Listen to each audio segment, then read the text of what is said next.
Hi, guys. Welcome to the Simple Doesn't Mean Easy podcast. We are here weekly working at simplifying things in our lives, one day at a time, one simple step at a time. And together, guys, we can do this.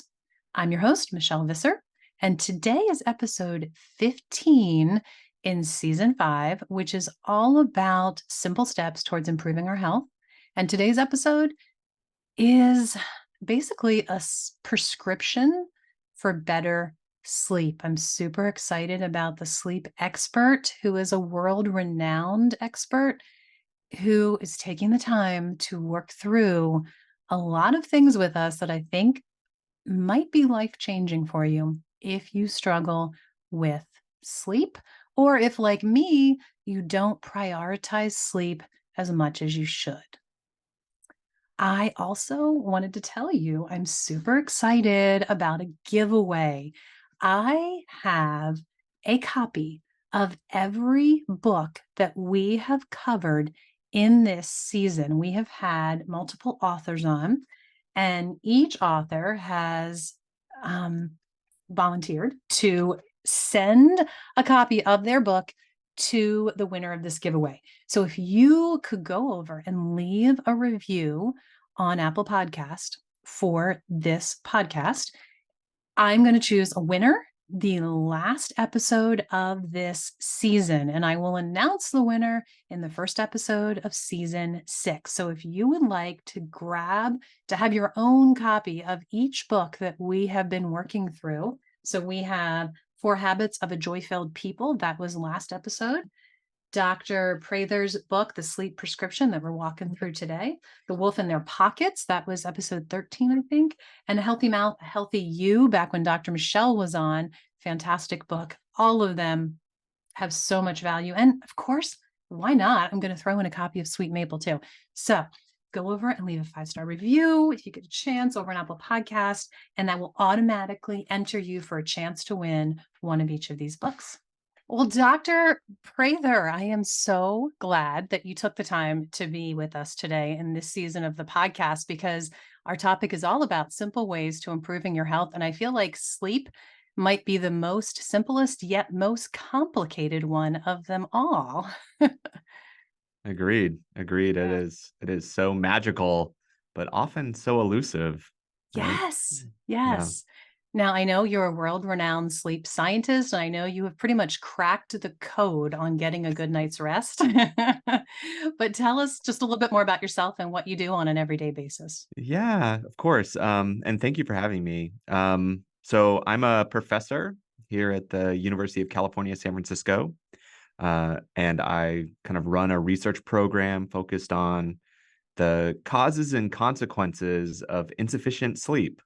So we study things about like how sleep affects the immune system, what things in our lives impact our ability to sleep. But then I also help run a clinic here where we treat people with insomnia, right? Insomnia is a really common sleep disorder. And we use kind of the first line, kind of most empirically supported treatment for insomnia disorder, which is cognitive behavioral therapy for insomnia. So, kind of mentioning me cracking the code, it's really just trying to kind of distill a lot of the principles that we know are um, so useful in understanding how sleep works and how we can get it back on track when it doesn't seem to work as well as we'd like. Mhm. Yeah. Well, I know in your book, you go into all sorts of strategies that have really literally helped thousands of people who were totally sleep deprived get their lives back. I mean, it's huge. Um, but I also know there are people like myself who don't have trouble falling asleep. People that come into your clinic would hate me because literally my head hits the pillow and boom, I'm gone. But my problem that I wanted to mention before we dive into everything else is the fact that I don't, even though I know it's important, I don't value sleep the way I should. And I know you talk about that in the book. By the way, the book is called The Sleep Prescription: 7 Days to Unlocking Your Best Rest. I love it. I've read 2/3 of it, like going to the different pieces that I knew I needed. And now I'm going to go back and finish it. It's a fantastic book read. I highly recommend. Um, but I I know you talk about how our society values just always being busy. Our society puts great value in, being productive. You have to be productive. And we tend to, I know I do this, we tend to say, well, sleep isn't important. I got to get the work done. So I'm not going to worry so much if I only get 6 hours of sleep a night, which I tend to average. I'm not going to worry so much about that. Um, and I know you talk about how it doesn't even make sense because sleep makes us more productive. So go ahead and preach to me on that, please. No, I mean it is a rampant problem, right? We're kind of a doer society, and and I think it comes at a cost, and the cost is kind of in the sleep, the restoration that we can get from kind of a good night's sleep. And I like to think that over the last decade, kind of people are kind of waking up to the importance of sleep. Hmm. And I think that's a really great thing. I, but it's true that oftentimes people don't invest in it in the same way, despite the fact that kind of all of the science that we do here and people do around the world kind of show fairly conclusively that kind of we're a better version of ourselves when we get the sleep we Sure, need, right? for We're sure. kind of better parents, we're better partners, we're more empathetic, we're more creative, we're We're more better new productive. puppy owners, which is where I am right now. I I lose mean, patience yeah. so much with those puppies when I don't get enough sleep. I see it. Yeah. Um, I mean, and though the I'll puppies tell you may be what, too. causing the problem. I don't know. I don't know Well, how we're going well to get they're into a little sleeping. bit about that too. Yeah. Cause I mean, it's like having a newborn, and so many of my followers on Instagram, Yeah. I polled my followers about this Yeah. episode. And that was definitely one thing that came up again and again was babies, not puppies. I was the only one with the Babies. puppy Yeah. problem. But, okay, so 98% of my followers said absolutely they knew sleep was important for overall Yeah. health. But 70% of them said they know they never get enough sleep. So do you see that? Like that's kind of the average in our society. It's crazy. I mean, it's true that many people kind of walk around feeling kind of inadequately rested, right? Despite the fact that we know that it's important. I mean, in the same way that we know that everyone can agree that, oh, yeah, I probably should exercise more. Oh, right. Like I should Mm, probably eat better, right? Like, I mean, we good know point. those facts, but then Yeah. it's kind of how do we kind of manage our time. Some of it is out of our control. Some of it is True. under our control. And I think, like I think of kind of the way in which kind of these sleep challenges play out is really kind of like nested within a person, then within a family, then within a community, then kind of there's certain kind of policy issues that kind of impact people differentially and like their opportunity for sleep, Hmm. which and so we can kind of identify opportunities for interventions in all of those layers. um, Right. but at the individual level, like there are things that people can do, and I mean, some of it is out of our control, and we have to kind of figure out how to best manage that.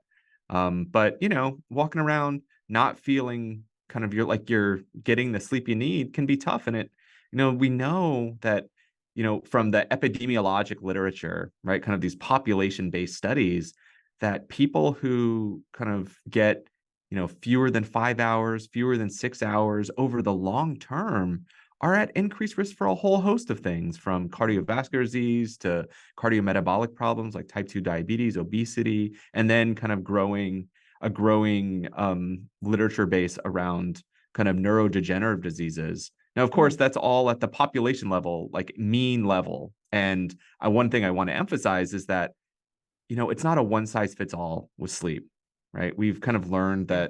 that, there's like a range. People probably need at least 7 hours or 7 to 9 hours as an adult. But, there are people that don't. There are people who need more. And, one of the challenges with insomnia is often that people are kind of tied to this kind of metric that they want to achieve, despite the fact that they feel pretty good during the day, but it's just causing them so much distress that they're not Hmm. getting that sleep. Yeah. And that actually feeds insomnia, right? There's kind of what, well, if I don't get the sleep, like am I going to die earlier? And Yeah. like when you're thinking that all the time, I mean, you're certainly not going to be sleeping. Yeah. So it's a tricky thing in that way. I gotta say, I love it that now that I feel like we're kind of meeting in person, it's kind of sad that Zoom has become meeting in person, but you know what I mean? I gotta love it that you actually meet the personality in the book. Because as I'm reading the book, I'm thinking, this guy, he's just saying some of these things because he thinks he needs to say it, but there's no way a sleep doctor really means this. Like, he really Yeah. drinks caffeine, like, really, you know? But you're real. And I think that's Yeah. so important to being effective at what you do. Yeah. Yeah. Well, Um, thank you for saying that. I mean, it is written in my voice, and the audiobook is in my voice, and it was Oh, certainly one of the cool. I've always hardest things wanted to I've make ever an done. audio book. You know, get me Man, in with somebody because I have always wanted to do that. Just saying. it was much harder than I had imagined. Yeah. It turns out I'm Yeah. just really bad at reading out loud, like just Oh, bad at it. Just well, that's my not. book is all about making maple syrup, and nobody wants that on audio. So nobody's ever going to ask me to read mine on audio. Okay, so one thing we've been talking about this season, because when I was trying to decide what the theme was in the podcast this season, I had a lot of people that wanted it to be menopause related. So, because my audience is either like in the 30 to 40 range and they want to know what's coming, or I have Yeah. people my age, you know, that follow me that are dealing with menopause. So, I promised everyone that in each episode, I would bring that topic in. Turns out I didn't have to make any effort at all with this episode because when I polled my followers, a huge percentage mentioned something about menopause. Now, we all know about the hot flashes. We all Hmm. understand how that impacts our sleep. And I think a lot of us, we've talked in previous episodes about ways to reduce those hot flashes, but it's not just that, right? Because menopause impacts your mood, it impacts depression.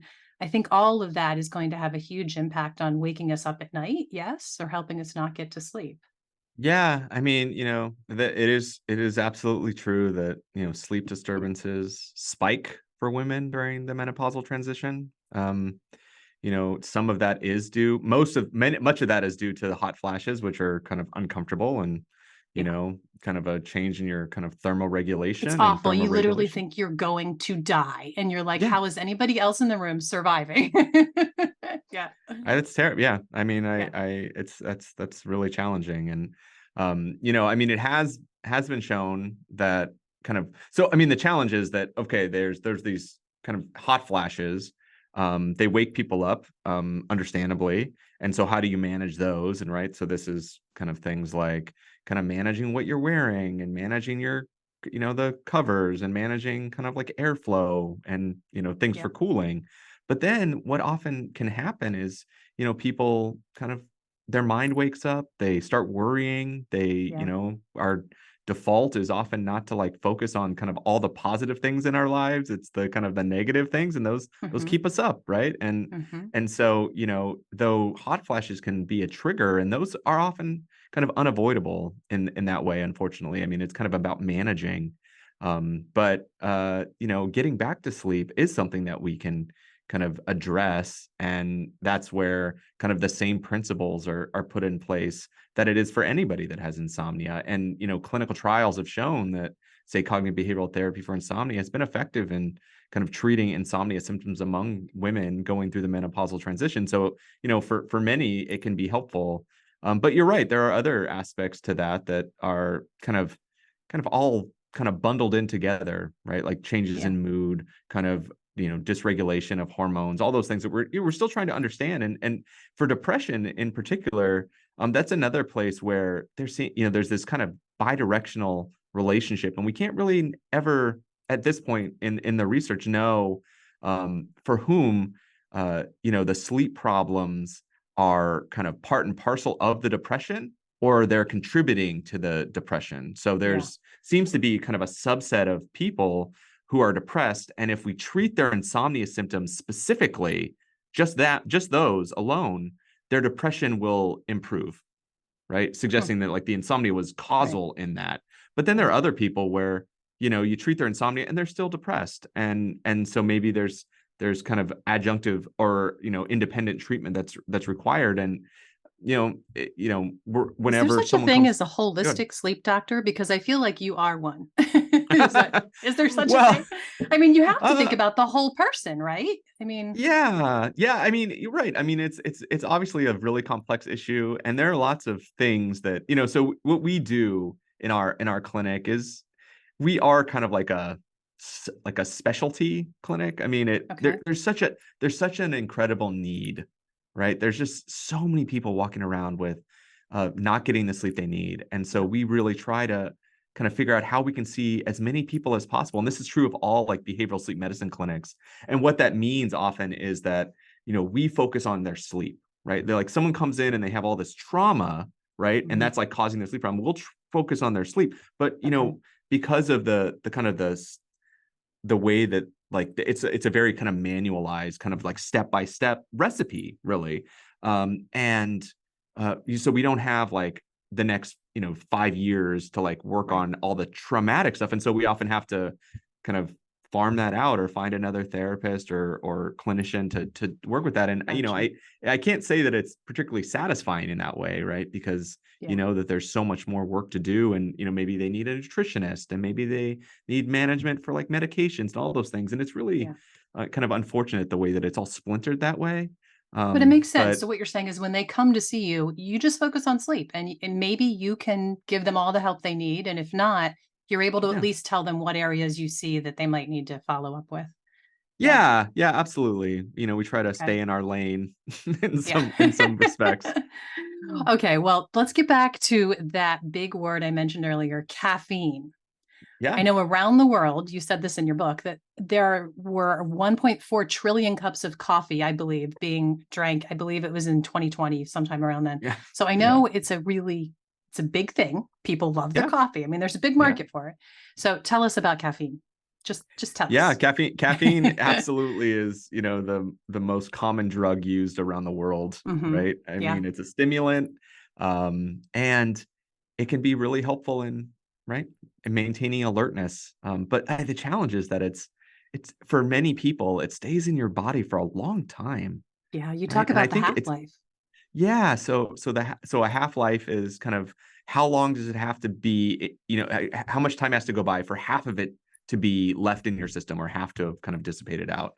And, caffeine for most people, it's around 6 hours. So that means, if you have a double espresso at 4 p.m., like at 10 p.m., you still have a single espresso kind of coursing through your veins, right? And so it's Yeah. no big surprise that it can affect our ability to sleep. Yeah. I think, you know, it's interesting because obviously there are places in the world where it's part of the culture to have coffee after dinner and things like that. Some people have decaf, Hmm. some don't. There are like areas in say Italy where it's thought to be potentially that there's kind of a hereditary aspect to metabolism around caffeine, right? And Hmm. so, from certain areas or regions, people might be there might be an overabundance of like super metabolizers, right? Where like that, there's families that say, oh no, coffee doesn't bother me at all. Like it just, I can go to sleep, no problem. But for Do you others, think right, that there's truth to that? well, it's certainly true that there's kind of variability in how fast we metabolize caffeine, right? Okay. There are Okay. people absolutely, and probably some of your listeners that are just really sensitive to it, right? Yeah. That like, they just have a piece of chocolate and it's like they're awake for I hours would and go hours and hours, insane. right? I'm the exact opposite end of the spectrum. Not only can I go to sleep the second my head hits the pillow, I can have caffeine right up until that point. It's never Yeah. kept me up. And so it's also, there are like other complications here too, though, right? I mean, so sleep is really interesting because it's so ritualized, right? Like it's like, Yeah.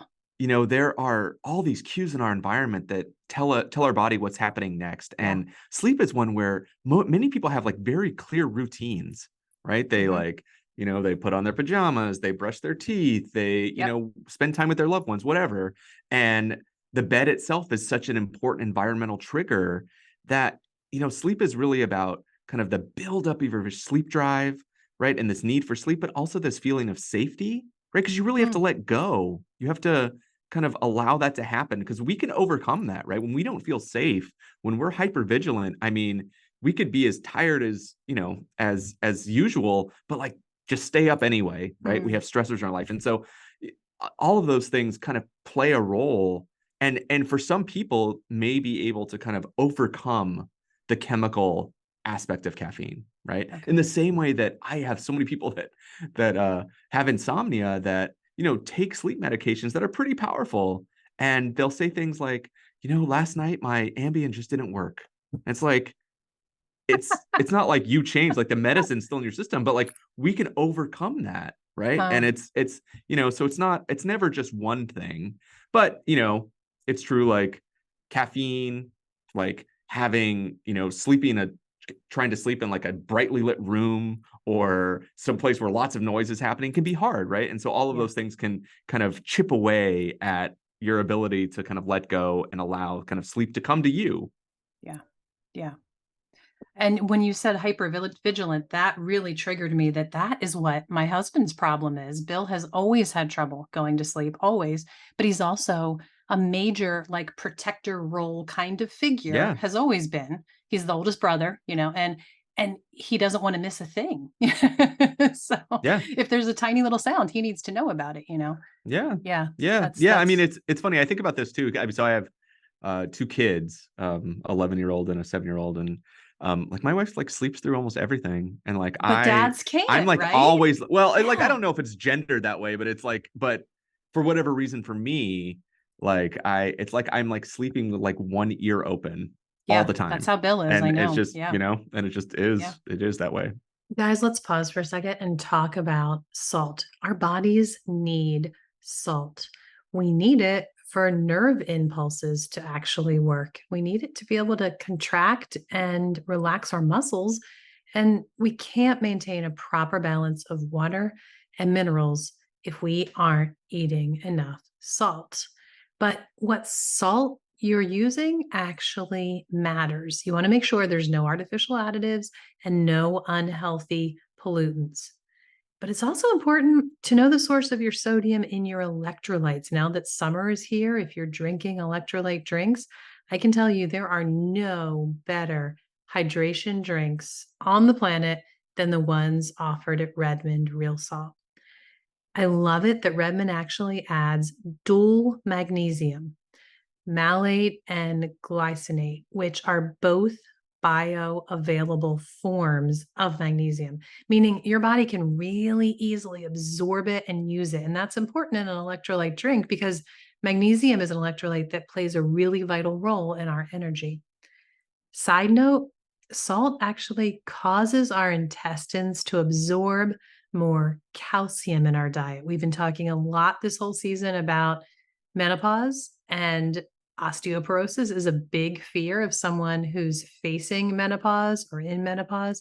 So if you, like me, are of that age, it's good to know that salt is good. And you might as well add in 60 trace minerals too, right? So go check out soullyrested.com/salt and use code sweet salt. There at soullyrested.com/salt, I link to my absolute favorite Redmond Real Salt products, from electrolyte drinks to seasonings. But you can choose anything that your heart desires. Just use code sweet salt and save 15% on your entire order.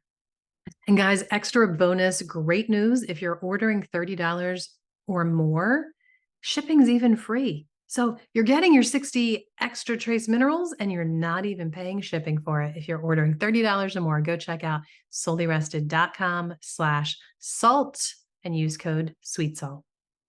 Okay, I love changing gears a little. You did something in the book that I got to that part and I went, wow, I just couldn't stop. I couldn't put it down because you totally debunk some ideas and it is Oh, not what I was expecting. I truly thought some of your things that you would say, this is what you really need to do to have a better night's sleep. You're like, you know what? You could do it, but it's not a silver bullet. And the two things that come to mind, blue light glasses and yeah. melatonin. So could you Yeah. tell us a little bit about why they're not a silver bullet? Yeah, yeah. I mean, so melatonin, just for context, right, is a kind of endogenous hormone that is made. It's I have secreted by no the idea what that pineal, adjective means. You want to tell me what that means? meaning like it's made in our body, right? Like we Okay. make it Okay. ourselves. Gotcha. And so versus, you can take a hormone supplement, which is what that is, and that's Right. exogenous. Got it. And so, it's something our brain makes, and it's triggered under darkness, right? So Right. melatonin is released by the pineal gland, and it basically, I think of it as kind of like setting the table for sleep, right? Like it doesn't make people fall asleep, but it kind of cues your body. Um, and it's a very common for people to take it as a supplement. And then so but the literature, at least for treating insomnia, suggests that it's kind of mixed, or like only has like a modest effect to help people fall asleep. Now, that's not to say that people don't experience sleepiness by taking melatonin, because it's clearly it's chemically active, but just the evidence that we use, kind of the gold standard kind of randomized clinical uh, controlled trials, just suggest that it's not that helpful compared to a placebo. And that's true Okay. for a lot of sleep medications. It turns out, because feeling like you're doing something helps people let go, right? Like Yeah. it feels like they don't have to put in the same kind of work. And Mm. that work, that effort, is actually what Yeah. often gets in the way of people Yeah. falling asleep, right? It's like you're Yeah. trying to like white knuckle it and make it happen, but like sleep isn't something that you make happen. It's something that And like I love comes to that you. phrase. I think you end the book on that note, actually, that these are all tools to basically help you get out of your own way, because you can't Yeah. sleep unless you get out of your own way. Yeah. Yeah. And so then it ties into these to the blue light, right? So the concern around blue light exposure, which is spectrum of visible light, is that it actually impacts the ability for melatonin to be secreted, right? Like it shuts it down, just like sunlight Mm-hmm. in the morning. And I think there's absolutely evidence to suggest that happens, right? Like if you get a lot of blue light exposure, it can affect your melatonin secretion. For some people who are maybe, very sensitive to it, it can impact their sleep.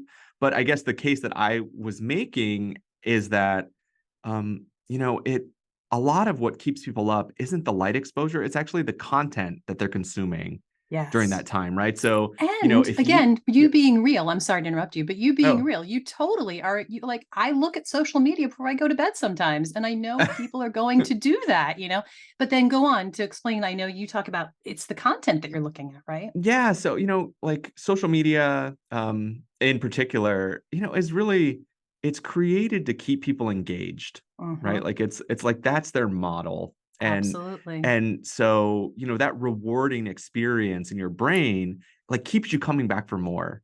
And it's very Yep. difficult to go to sleep and do that, right? Like to kind of fight Yep. that urge. And so for some people it's not bothersome that it's but I mean, if you're trying to work on your sleep, like this is a place to start, right? Like actually trying to disengage from that. And I think like just disengaging from things that are activating to your brain Yeah. is like a good way to move forward. And that doesn't mean you have to sit in silence and kind of just be with your thoughts, because that can be challenging too. But like finding things that are like, comforting. Like I think of things as like, slightly pleasant, kind of low arousal. Like, Mm-hmm. for some people it's reading, for some people it's meditation, for some people it's listening to music, for some people it's watching TV, but things maybe they've seen before that they're not Right. kind of, waiting to see what happens. It's not the time to like start the next, you Right. know, crime series that you're like, oh, Right. I can't But wait. watch a Friends episode from the Yeah, 1990s. whatever. Yeah, Yeah. something, whatever, something like Yeah. something that like and that can help with kind of the winding down.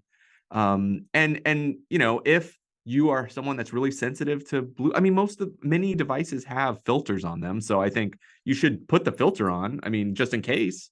But I think that like I guess I have the opinion that like an industry was created around this blue light Yes. concern. And Yes. I think, though there is science to support it, and I don't dispute that at all, Yeah. I think we're kind of missing a critical piece around what might be going on for most people. Yes. Yes. Yeah. I agree so much.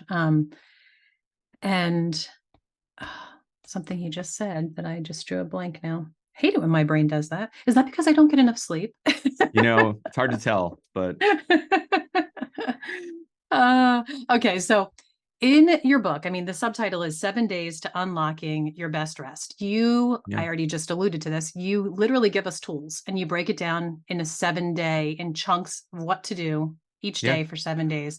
I know we don't have time for you to go into the whole depth, and people absolutely need to get the book, to get the depth. There's a lot there, but can you rapid fire just kind of give us an insight into what some of those tools are? I don't expect you to remember all of them, and but just what are some of the things that you are recommending in the book? Maybe I should say it Yeah, that yeah, way. absolutely. I mean, I think, the premise of the book is really that a lot of focus is spent on, like, if you want to get a good night's sleep, a lot of people focus on kind of the hours before bed, as like that's the magic time to do that. And that's an important time, but actually there's like things you can do throughout the whole day. And the first thing you can do starts like right when you wake up. And it's actually a really critical thing. And I always say that, if I could do one thing for someone, it would be this, and it's to stabilize your wake time. It's like, so 7 days a week, right? And that's challenging. People don't necessarily love that because we love sleeping in, and I'm not the fun police in that way. It's just, if you're trying to fix your sleep, if you're really worried about it, I mean, this is a very critical place where you can do that, because what it does, so basically there are two kind of main biological processes that regulate your sleep. Like the first is your internal rhythm, your circadian rhythm, right? And so that's kind of entrained by the environment. And I think of it as like an alerting signal that like builds up throughout the day and then kind of wanes in the evening. And it turns out like our body craves predictability. Like the more predictable you can be with your behavior, just the more efficient it works, because our brains are like predicting machines, and they want to make the best choices they can. And so the more kind of regulated everything is, like the better we'll make those. And so it's it starts with maintaining your stable wake time. The other key biological process is what's called your homeostatic sleep drive. And that kind of builds up throughout the day. And so by kind of waking up at the same time, you're basically starting that process around the same time, and thus you'll get kind of sleepy around the same time of night. And I mean, I think the other important part, like that when I think about this with treating people that have sleep problems, is a lot of people might hear, well, I need to get up at the same time, I need to go to bed at the same time. And I actually think that the going to bed at the same time is really challenging for someone that has insomnia, and they hear that information. Say they say their bedtime is now 10:45. Sleep doc said go to bed at 10:45. And like, all of a sudden it's like 10:20, and they're like, well, I'm not feeling very sleepy. And it's like 10:30, like, oh my gosh, like I'm not getting sleepy. And then it's like tick, tick, tick, tick, Yep. right? And then it's like 10:45, and they're like wired, because now it's like, they're like, oh my God, like I didn't go to bed. Like I don't feel sleepy at Yep. all. Like now what? And then it's like, it's a really challenging night. And that's because like we don't get to choose that, right? We don't decide when we fall asleep. Now we could make, set everything up and be, for the best probability. But like things happen in the world. Like, maybe you get in an argument with your spouse right before bed, or like your kid has a nightmare, or, there's a Or car the alarm puppy has outside, to like, go out for the 18th or time. the puppy, or this puppy.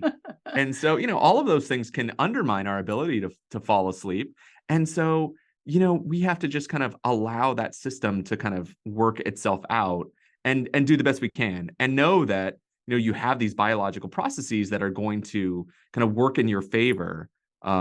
And so, stabilizing your wake up time 7 days a week is something you can control. Like you I can't love that. control when sleep comes to you, but you can control when you wake up. And so that's absolutely the first place to start. I love that. Um, I thought of the thing that my brain forgot Yeah, because I'm let's hear it. tired. Yeah. You had mentioned the lady with her cross stitch, and I loved that Mm, story, that what you think as a relaxing thing for someone to do in those last few hours before bed, and even what we might think, oh, I relax for her. She said, I relax when I do cross stitch. But then she yeah. wound up like staying up most of the night to get more projects done, right? Because turns out she loves cross stitch. Yeah. Yeah. I'm a lifelong learner in that way. Yeah. Yeah. Yeah. I mean, I like always think about sleep as it's universal, but it's also really personal, Mm, right? Like that we yeah. all do it, but like there are uniquenesses to us. Yeah. And so that's why it's like the thing you do isn't as important as how it makes you feel in this way, right? Like we're trying to wind down, kind Yeah. of feel relaxed, feel, that you're able to make this transition. But and there are kind of these general things that tend to work for people, but like, you know, like I like the cross is a good example. Like I've had people where, they just devour books, right? Like for Mm. me, I'm like a couple pages and I'm Yeah. like, oh my Me God, too. like I Me have to too. reread it the next day. But, for other people, it's like, this is it's like a drug. Got to get to And the end. so, Yep. yeah. And Yep. so, like for them, it's like, oh, well, no, reading is not the right idea. Or, Yeah. certain Yeah. types of literature is not the right idea. And so, it's like about Yeah. finding what works for you. But with the goal of kind of doing something for yourself, but not something that's going to be so activating that it's going to kind of chip away at your ability to sleep. Yeah. Yeah. And I love you have some charts in the book that help us see that. And at the end of the book, you have like literal charts to help us keep a sleep journal. So there's lots of really good hands-on tools, as well as all the really great tips that you walk us through on a daily basis. Okay. So those Instagram followers I mentioned, they sent me so many questions and I went through and Yeah. tried to categorize them. So I have maybe, I don't know, 6 or 7 things. Can I just rapid fire? And I want Yeah. rapid fired answers. Yes. You A don't rapid have to fire give us answers. the I deep. promise. Okay. I Okay. promise. Okay. Can you catch up on sleep with a nap? Yes. It can help with alertness. And it could undermine your ability to fall asleep at night. So, and so it's just about kind of your expectations. Like if you sleep a bunch during the day, you may not sleep the same as you usually do at night. Right. And I think, do you give a recommendation of like 20 minutes or something to try and keep Yeah, it so most short? of the time you want to keep it short. 10 to 20 minutes is probably fine. The risk is like if you drop into deep sleep, if you Yeah. sleep longer, often people feel what's called sleep inertia, which is like that Mhm. grogginess, and you feel worse than when you went to sleep. I So hate naps for that yeah. reason. Yeah. Yeah. Yep. Okay. Is there a way to avoid waking up at night? Oddly enough, this is the thing. So many people told me, am I crazy, Dr. Prather? But they told me 2 to 3 a.m. I'm not kidding. Yeah. Like 20 people told me they wake up in that time frame. Is there anything they can do about it? Something that's causing that? What's Yeah, so it's really natural. And there's like a long historical kind of, theory around, there was this before lighting where we had a two sleep, right? Where we go to bed, like when the sun went down, we'd sleep for a few hours, wake up, wake for a couple hours, then go to sleep again. I And didn't so know it's that. possible that it's like an evolutionary characteristic of sleep.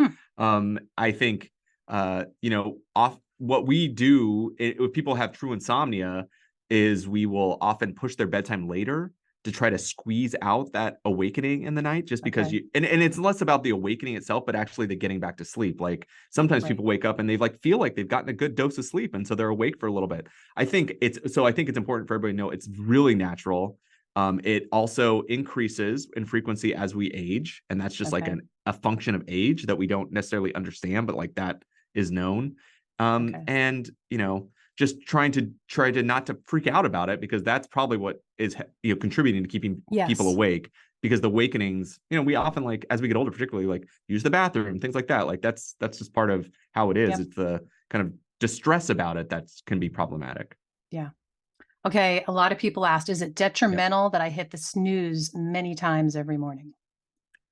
Detrimental, I mean, probably not detrimental. I But it mean, goes against what you were telling us it goes about against that what I'm set time. saying, Yeah. but Yeah. I mean, it raises questions about, is it impacting your sleep at night? Is it a symptom of your not getting the sleep you need? Yeah. Is it something that you can address? I mean, I will say that although it may feel this way for many people, and I hear this a lot, like that 9 minutes of sleep that you get is probably not the best sleep, given that it just gets broken up and broken up and broken up. But I Yep. also am a human and know that that can be like the most special 9 minutes of your life, at least in that moment. And so, it's really about like, how, where are the opportunities to kind of make improvements? And maybe it's just a simple behavioral challenge. Like, okay, I'm not going to do that for a week and see what else happens in my life. Like, how do I feel different? And Good that's where point. those sleep diaries can be really I was helpful. just going to say, and keep a diary, write it down. Yeah. Yeah. Or they can get a puppy. That'll break the snooze button too. Right. Right. Okay. I had people in the military and tons of moms with babies ask, can Yep. they maximize their quality of sleep when they just can't get the quantity?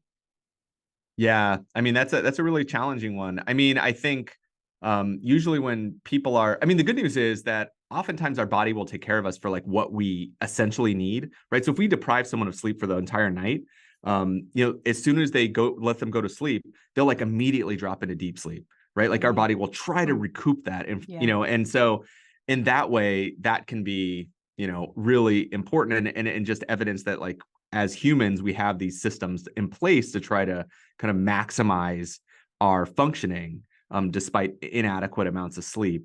I think in the military, for moms, for parents in general, it can be challenging. And, the good news is that we're kind of built for this, like evolutionarily, like, raising kids for millennia across millennia. And so, it may be an issue of kind of your sleep is broken in some way, but kind of managing it. And then, making sure that you're not kind of getting in your own way with kind of stimulants and stuff when you're not Yeah. sleeping, right? Like, and Yeah, that's sure. often a big problem, particularly in the military, like when people have to be alert, but that Definitely. stuff doesn't just drop out of your system. And so that's something to keep in mind.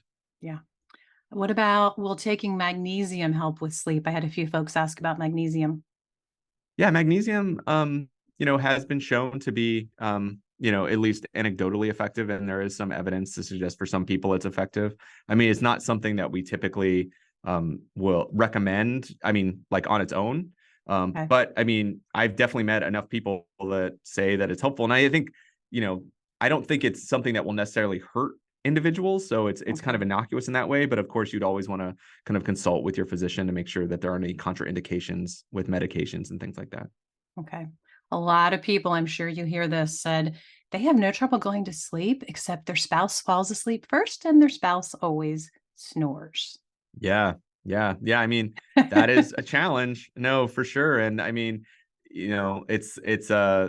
that's like a whole, like, you can do things environmentally. I mean, the good news is that for most of us, I would say almost all of us, chose our partner based on other characteristics other than their sleeping Right. behavior. Right. So, hopefully it makes up for it in some way.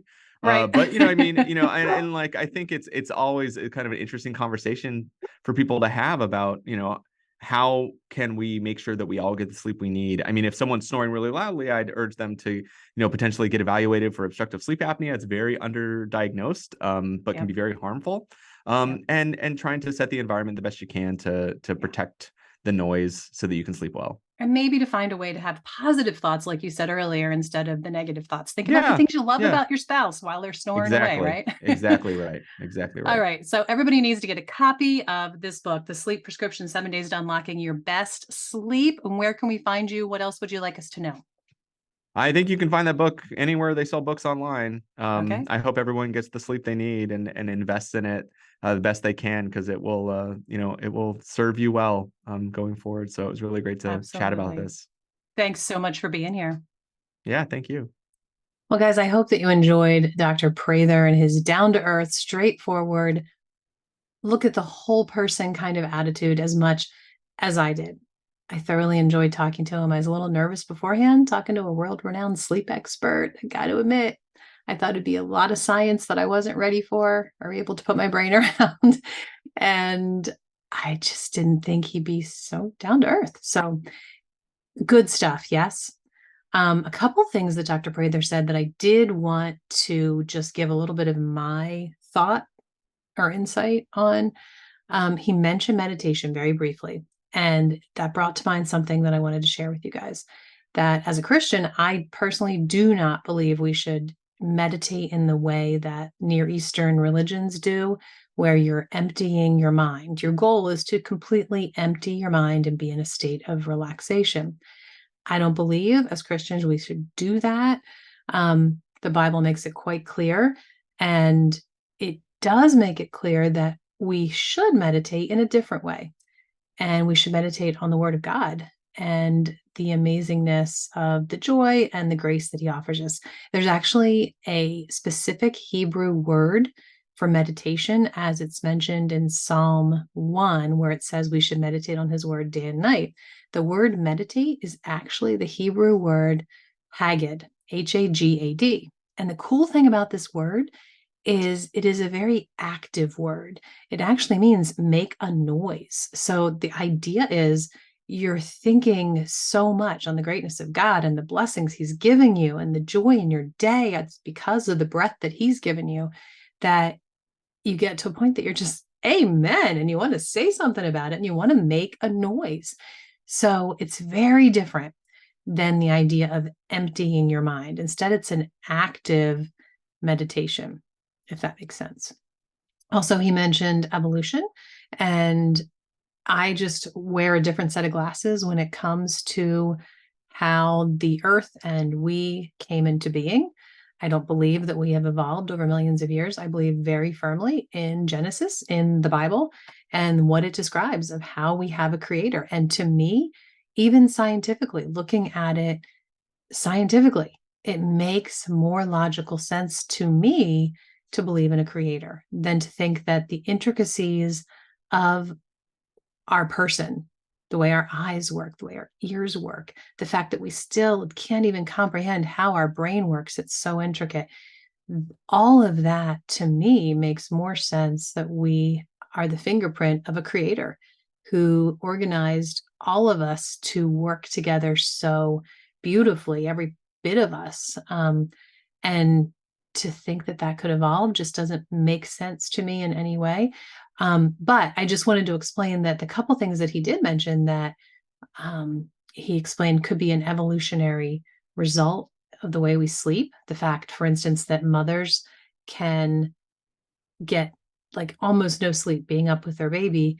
And then when they do get the chance to sleep, their brain wonderfully goes into deep sleep mode immediately so that they can recoup a little bit on the lost rest. I don't see that as an evolutionary thing. I don't think evolution is necessary to understand how that happens. I think it makes more logical sense to go, oh, there is a fingerprint of our creator that he designed us so that when we were losing sleep and he knew we would need it, he made our brain in such a beautiful way that it can do this. And the fact that we, or I shouldn't say we, the most brilliant scientists in the world can't really explain how that all works, just as one more thing that shows me, yeah, I'm really good with resting in the fact that a creator has made our brains so amazingly, beautifully intricate that it can do these amazing things.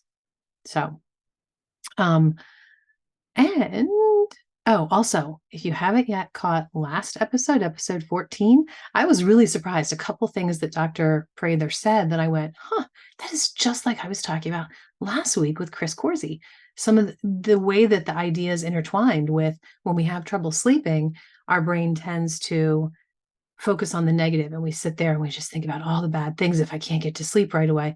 And how last week we were talking with Chris Corsi about how we need to train our brain for joy and how we need joy. And of course, the more joy that we have, the better our sleep is going to be. So, Dr. Prather even talks about having joy memories and moments that you recall, very much like Chris Corsi was talking about. It was very similar. And I think that's everything I wanted to wrap this up with. Oh, no, there was one other thing. I'm looking at my notes. From the very beginning of the season, I promised that whenever our topic related to menopause or weight loss, however you want to say it, that I would bring that in and tie it in some way when possible. And it crossed my mind after I finished recording with the doctor that, oh, I didn't bring up weight gain and I know that it relates. So I just wanted to share that it's really kind of crazy. When we are low in sleep, we are actually also struggling with hormonal problems that aren't menopause related. I know we talked about that, but there are two hormonal problems when we are lacking in sleep. We have a higher level of one particular hormone that increases our feelings of hunger. And at the very same time, we have a lower level of a different hormone that actually makes us feel full. So these two things completely counterbalance each other, and we put them both out of whack without enough sleep. So if we're not getting enough sleep, we are literally sabotaging our health by making it difficult to maintain a healthy weight. One more reason you really need to get that sleep, and I am preaching to myself. But I hope there were some really great tips that Dr. Prather gave that will help you improve your sleep because, guys, it's important. So, if you could take a second, if you enjoyed this episode, to leave a review, you might win a copy of Dr. Prather's book, as well as all the other ones from this fascinating season, all the fascinating authors that have been on.